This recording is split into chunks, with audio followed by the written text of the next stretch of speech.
Hi, I'm Davy. I'm awesome. And welcome to Davy's Awesome Wrestling, where I review wrestling related things, all from the perspective of a fan, not an insider. And this week we had the final PLE before WrestleMania. Elimination Chamber, Perth. Live from Perth, Australia. Let's get into it. The opening match was the Women's Elimination Chamber match, where the 6 competitors were competing for a shot at Rhea Ripley's Women's World Championship at WrestleMania. The competitors, Bianca Belair, Raquel Rodriguez, Tiffany Stratton, Liv Morgan, Naomi, and Becky Lynch. Naomi and Becky Lynch starting the match. Followed by Tiffany Stratton.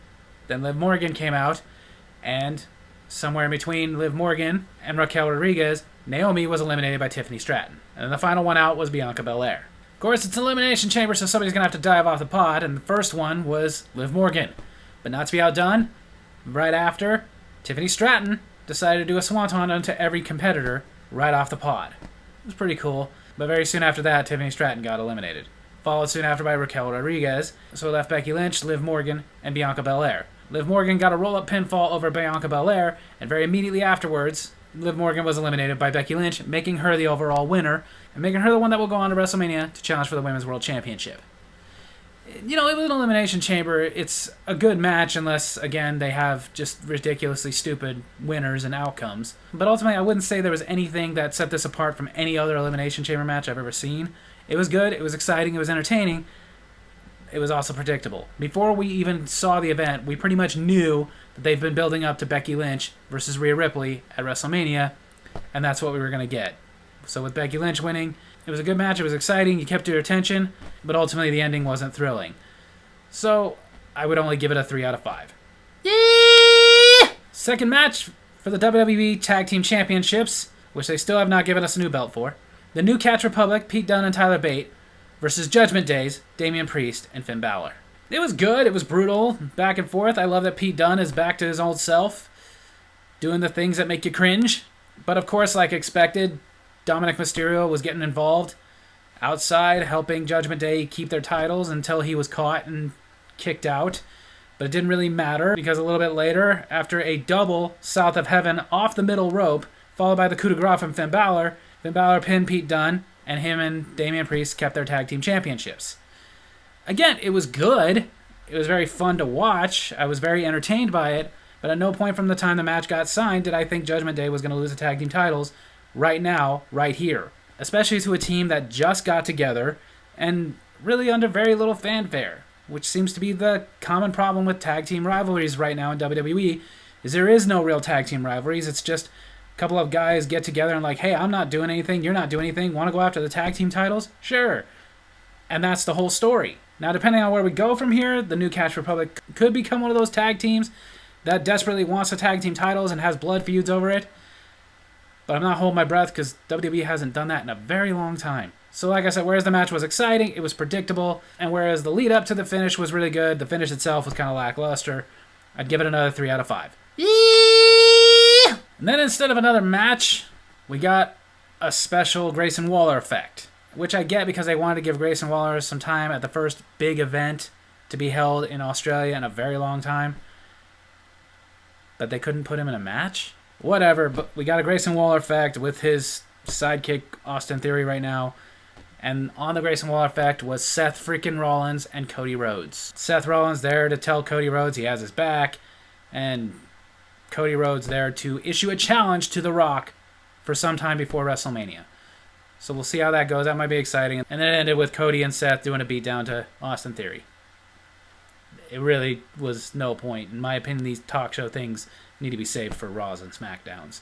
But then the Men's Elimination Chamber match, where the winner will get a chance at the World Heavyweight Championship at WrestleMania. The contestants, Kevin Owens, Bobby Lashley, Logan Paul, Randy Orton, Drew McIntyre, and LA Knight, with Drew McIntyre and LA Knight starting the match. Followed by Kevin Owens, followed by Bobby Lashley, followed by Randy Orton, followed by Logan Paul. Who I will say this, I finally was entertained by something that involved Logan Paul. Because as the countdown was clocking down, it was obvious he was the next one coming out, because he was the last one to come out. Kevin Owens sat there outside of his pod, waiting for it to open, and then attacked him inside the pod, beating the crap out of him. That was fun. Then we got to see Bobby Lashley spear Logan Paul through the pod, which was also fun.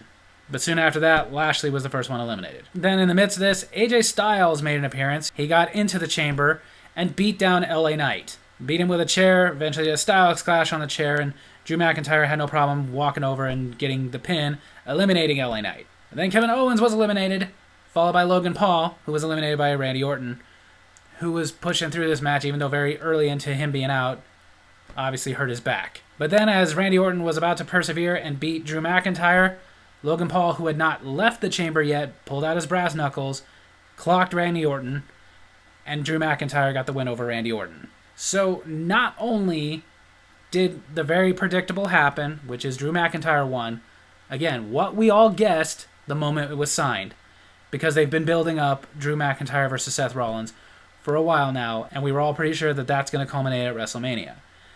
But also, they're now building a feud between Logan Paul and Randy Orton, which I imagine is going to be for the United States title, which to me is strange because for somebody like Randy Orton, in my opinion, giving him the United States title, that's kind of a step down for him.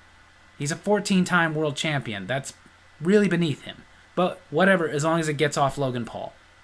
But I also don't like them giving Logan Paul such a big feud, such a big opponent. I don't think he deserves it. Not to mention, through this match, we still had to listen to the commentators praising Logan Paul so frickin' much because they just really want to convince us that we should like him. Get over it. However, though, the match was exciting. Logan Paul getting his ass kicked was very satisfying. It just was, again, middle of the match great, end of it predictable. But this one, I will say, did squeak out. Barely. A 4 out of 5. Yeah! Then the main event for the Women's World Championship. Nia Jax challenged Rhea Ripley. Which some people were surprised that they made this the main event. I wasn't. And I honestly felt like it was the right choice for the main event because you have the returning superstar of Rhea Ripley, who's been a dominant female champion all year. Of course, she's going to main event the first time they did one of these kind of big PLEs in Australia, her home country. What I also like about this, though, is where Rhea Ripley, in most matches, she's the bigger one, she's the dominant one. She's facing Nia Jax, who obviously is bigger than her and more dominant than her. Again, the psychology, the storytelling that I love so well by people like Rhea Ripley. She wasn't doing her normal stuff.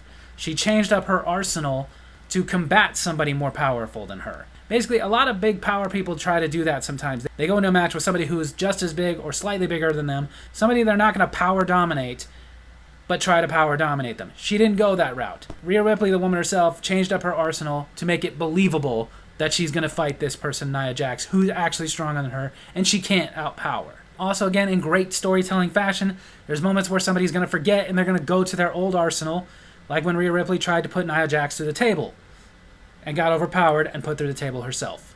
After a decent back-and-forth match, Rhea Ripley got the riptide onto Nia Jax and got the pin, retaining her Women's World Championship. And again, it was predictable.